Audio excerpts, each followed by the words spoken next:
Welcome to the Introduction to Algebraic Problem Solving. The first lesson is called Translation. So before we actually get to what we need to do, we're just going to do a little bit of pre-work here.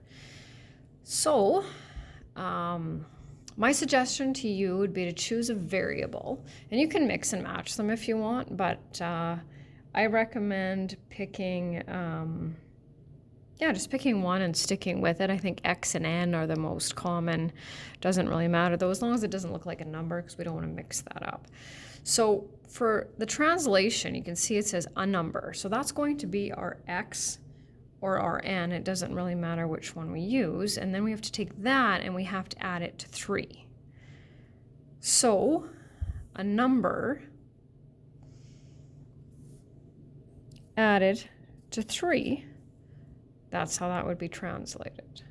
So the next one says, and I'll just keep it here because I think it's probably a little bit easier to do that, 5 times a number, subtract 3.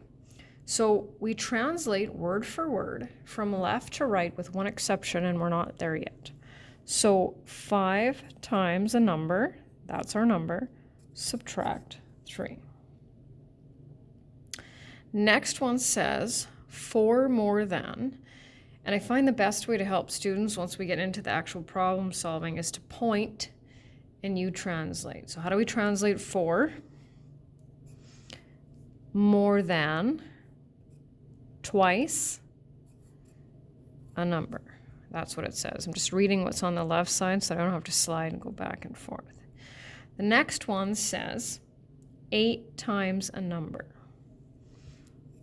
So 8 times a number. Now there's a couple of different ways we can show multiplication, but we're going to be solving these. So eventually we'll have to take an 8.n and we'll have to simplify it to 8n, so we might as well do that. Next one, 1 more than 5 times a number. And then the next one says 3 times the sum of 6 and a number. So if we want to take 3 times, now here's where it's going to get a little bit interesting.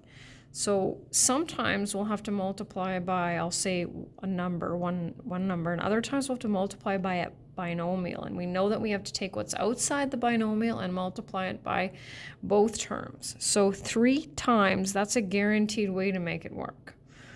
And then it says the sum of, so we'll have to add 6 and a number.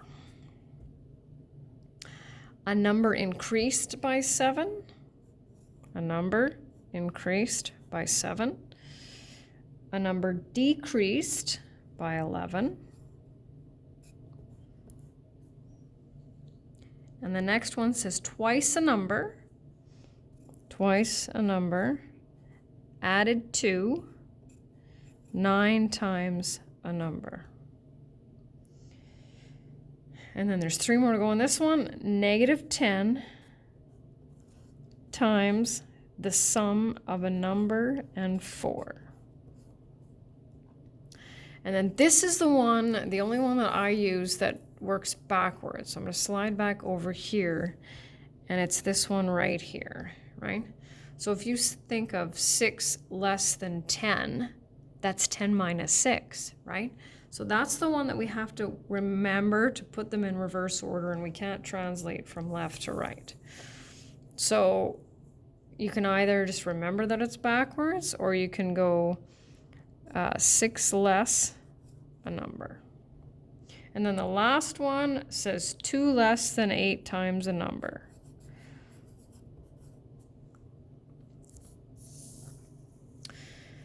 And then the last screen has equations. So we can't do anything with expressions, right? We can simplify them if we have some like terms, but if there's no equal sign in the original question, then we can't do anything with it. So we have to actually turn these into equations. And so here's what we're going to be working on. This will be part of tomorrow's lesson where we will actually solve them, but we're just going to translate them for now. So once again, I'll slide over here.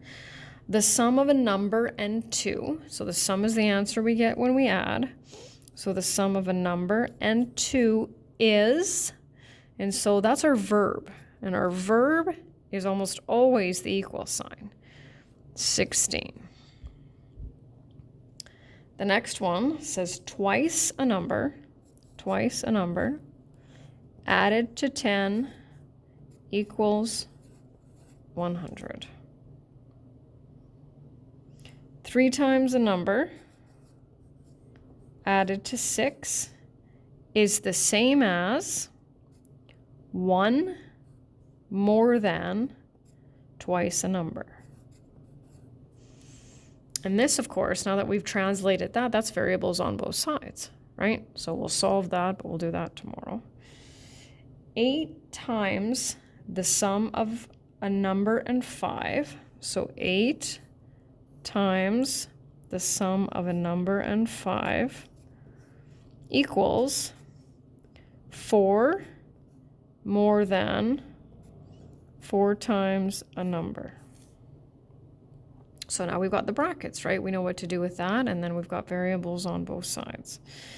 A number doubled, right? So when we double something, we multiply it by 2, equals, that's obviously a verb, 3 times the number diminished by 5. 4 more than 9 times a number equals 1 less than 7 times the number. So that 1 less 7 times the number.